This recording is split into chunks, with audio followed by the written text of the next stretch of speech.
네, 권영철의 와이뉴스 권영철 선임기자 나와 계십니다. 어서 오십시오. 안녕하십니까. 네, 오늘 어떤 얘기 준비하셨나요? 박상옥 대법관 후보자의 청문회와 관련된 얘기입니다. 예. 청문회가 공전되고 있죠. 이미 이제 국회 임명동의안이 제출된 지 2달여가 다 돼가는데 아직도 청문회 일정조차 잡지 못하고 있습니다. 그렇습니다. 야당이 박종철 고문치사 사건 수사팀에서 근무한 전력이 있다는 이유로 청문회를 보이콧하기 때문인데요. 다만 야당 내의 기류가 조금 변화하고 있는 것 같습니다. 청문회는 열자 이렇게 바뀌고 있는 것 같긴 합니다. 예. 오늘은 야당은 왜 박상옥 대법관 후보자 인사청문회에 안 세우려고 하나 이렇게 주제를 정해봤습니다. 예, 그러면 야당 입장에 변화가 있다 이런 말씀인가요? 아직 공식적으로 청문회를 열자는 쪽으로 완전히 돌아선 건 아닙니다. 그렇지만 초기에 청문회를 보이콧하자는 기류였지만 지금은 고민을 하자거나 청문회는 열어야 하는 것 아니냐 이렇게 기류가 바뀌고 있습니다. 예. 어젯밤에도 여야 원내 지도부가 접촉을 했고요. 오늘은 주례회동에서 이 문제를 다시 논의를 합니다. 새정치민주연합의 한 의원은 내부적으로 강경 의원들을 대상으로 설득 작업을 하고 있다. 오늘 당장은 아니더라도 청문회에 합의할 수도 있을 것이다. 이렇게 전망을 했습니다. 예. 그러면 박상옥 후보자는 청문회가 열릴 수 있는 거네요. 야당의 기류가 뚜렷이 감지되고 있으니까 늦어도 3월 하순 이전에는 청문회가 열리지 않을까 그렇게 보입니다. 예, 그렇군요.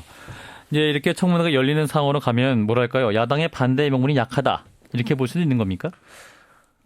사실 이제 저도 청문회가 열릴 수밖에 없다고 보는 게 야당이나 시민단체의 반대의 명분이 좀 약하지 않나 이렇게 보기 때문이거든요.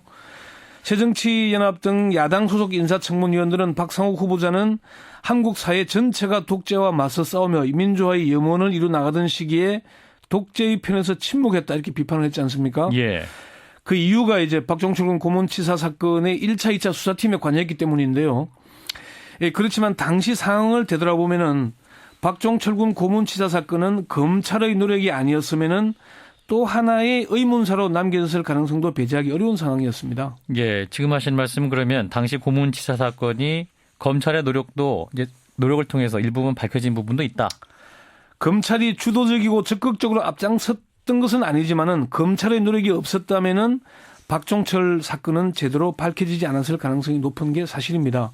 1차적으로는 일단 박종철 군 사체에 대한 부검을 실시하도록 했다는 점입니다. 예. 당시 서울지검 공안부장이었던 최한 전 고검장은 경찰이 14일 밤에 찾아와서 그날 밤 안으로 적당히 화장해서 묻어버리겠다면서 없던 일로 해달라 이렇게 얘기를 했는데 예. 그걸 결사적으로 막았다 이렇게 전하면서 그리고 그런 경찰을 설득해서 내일 아침에 변사 사건 발생 보고서를 갖고 와라. 그러면 잘해주겠다. 이렇게 설득을 했다고 얘기를 했어요. 그러면서 사체에 손을 대지 못하게 사체 보존 명령을 내렸다. 이 조치를 한 덕분에 부검을 할 수 있었다는 겁니다. 예, 예. 당시에 부검을 하지 못했더라면은 박종철 군의 물고문 사건은 세상에 드러나지 못했을 것입니다. 이 부분은 박종철 기념사업회에서도 인정하는 대목입니다. 예. 그렇지만 1차 수사에서 네. 2명만이 고문에 가담했다. 이렇게 이제 실제는 3명이 더 있었는데 네네. 당시 이것을 축소 은폐한 것은 사실 아닙니까? 사실 이 1차 수사로 인해서 검찰이 엄청난 비판을 받았고 박상옥 검사도 28년이 지난 지금에 와서도 그 책임이 거론되고 있는 겁니다. 예. 그렇지만 당시 상황은 전두환 군사정권 시절이었고 안기부와 치안본부가 더 설치던 상황이었습니다. 이른바 관계기관 대책회의라는 게 있었지 않습니까? 그렇죠. 안기부가 주도하거나 아마 청와대가 주도했던 회의인데 이 당시에 검찰의 발언권은 매우 약했다고 이렇게 당시에 관계자들이 전합니다. 예. 당시 1차 수사는 당연히 부검으로 물고문 사실을 확인했으니까 검찰이 해야 했는데 1차 사건 수사를 경찰 특수수사대에서 맡았습니다. 예. 물고문에서 사람을 죽이게 만든 게 경찰인데 경찰이 1차 수사를 맡았다. 의아하지 않습니까? 이 결정이 관계기관 대책회의에서 이루어졌던 겁니다. 그리고 경찰은 사건 발생 다시 만인 1월 19일 주한경 경위와 강진규 경사를 구속한 뒤에 바로 다음 날 20일 사건을 송치합니다. 통상 이런 큰 사건은 10일간의 추가 보강 수사를 거쳐서 송치를 하거든요. 예. 검찰도 사건을 이어받은 지 4일 만에 2명을 구속 기소하고 수사 결과를 발표합니다.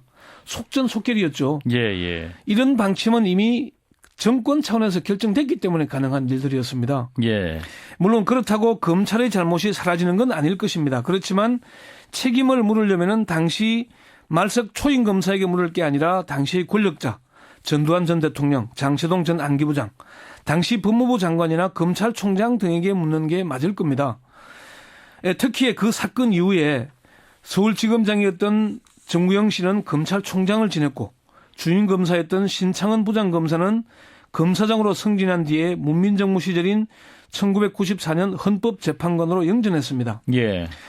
안상수 검사는 그의 검찰에서 사직한 뒤에 정치권으로 진출해서 오선 의원회, 여당 원내대표와 당대표를 역임한 뒤에 지금은 경남 창원시장을 하고 있죠. 예. 2차 수사에 합류했던 이승구 검사는 검사장으로 승진했고 막내였던 박상옥 검사는 참여정부 시절이던 2005년 검사장으로 승진을 합니다. 1차 수사가 잘못된다면 그 책임을 묻고자 했다면 그 이전에 물어야 했는데 김대중 노무현 민주정부 10년 동안 관련자들이 승승장구했는데 이제 와서 당시 초임 검사였던 박상옥 후보자에게 책임을 묻는다면 어딘지 좀 군색해 보이는 대목입니다. 예, 뭐 당시 수사 기록도 살펴보신 걸로 아는데 네. 보면은 박상옥 검사가 조사를 제대로 하지 않았다. 이것은 사실 아닌가요, 그래도? 몇몇 언론에서 그런 문제를 지적하고 있고요. 예. 또 박종철 역사기념사업회 김혁규 사무총장도 이 프로에 출연해서 뭐 박상옥 검사가 아주 철저하게 그리고 자신의 역할은 뭐 자관 관계기관 대책회의 방침을 따르는 것이었다. 이렇게 충실했다. 그런 얘기를 했지 않습니까? 예, 예. 그렇지만은 1차 수사 기록을 보면은 박상옥 검사가 고문에 가담했던 경찰관 반금곤 경장에 대한 신문조서에서 진술인은 피의자들이 박종철에게 욕조물에 집어넣는 등 폭행을 할 때 합의한 사실이 없는가요? 이런 질문하는 대목이 있습니다. 예. 물론 그게 진술 조서에는 한 대목밖에 안 나오지만은 당시 수사에 관여했던 검찰 관계자들에게 물어보면은 그 한 대목이 나오기 전까지는 얼마나 많은 조사와 이게 대화가 있었겠냐. 그렇게 얘기를 합니다. 당시 수사 기록이라는 게 뭐 글로 쓰거나 수동 타자로 치는 거 아니었습니까? 예. 그랬다는 얘기를 하고 있습니다. 그래서 뭐 그 부분만 딱 읽어보면은 정말 성의 없는 질문 아니냐 얘기를 할 수 있지만은 그렇지 않다는 얘기를 하는 거고요. 그리고 검찰이 2차 수사에서 밝혀낸 사실에 의하더라도 경찰은 이미 조한경, 강진규 두 명이 고문한 것으로 조작하기로 하고 사전에 예행 연습까지 할 정도로 치밀하게 준비하고 입을 맞춘 뒤였습니다. 예. 그러니까 그런 상황에서 박상옥 검사가 축소 은폐에 뭐 가담한 게 아니냐 또는 제대로 밝혀내려고 노력하지 않았던 게 아니라고 비판하는 게 적절한지 하는 문제는 좀 따져봐야 할 것 같습니다. 예. 지금 보면 이제 박상옥 후보자는 1차 수사와 2차 수사에 관여했고 3차 수사에서는 제외된 그런 상황이었습니까, 그러면? 1차, 2차 수사에 관여했고 3차 수사는 그 수사에 착수한 지 일주일 만에 다시 그 대검 중수부에서 가져가거든요. 예. 근데 대검 중수가 수사에 착수한 지 이틀 만에 수사 결과를 발표합니다. 그 내용은 2차 수사팀이 수사한 내용을 가지고 보강했다는 얘기거든요.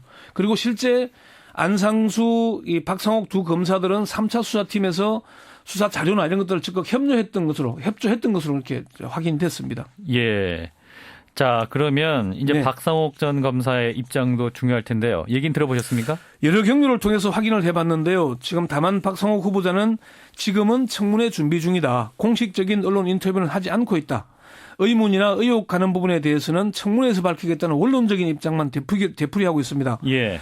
박상옥 후보자는 주변에 병력 기피나 투기나 위장 전입 같은 개인적인 문제라면 해명을 하겠지만은 박종철 사건은 현대사의 흐름을 바꾼 큰 역사적인 사건이어서 일일이 해명하기 어렵다는 입장을 밝힌 것으로 알려지고 있습니다. 사실 저도 이 사건에 대해서 1998년에 고문치사에 가담했던 경찰관들을 추적 취재해서 한국기자상을 받은 적이 있거든요. 예. 그래서 이 대목에 대한 내용들을 좀 잘 알고 있는 편입니다. 그래서 박상욱 후보자에게 모든 책임을 묻는 게 지금 상황이 적절한가 하는 부분은 좀 더 고민해봐야 될 내용이 아닌가 저는 그렇게 생각을 합니다. 네, 여기까지 듣죠. 권영철 선임기자였습니다. 고맙습니다. 네.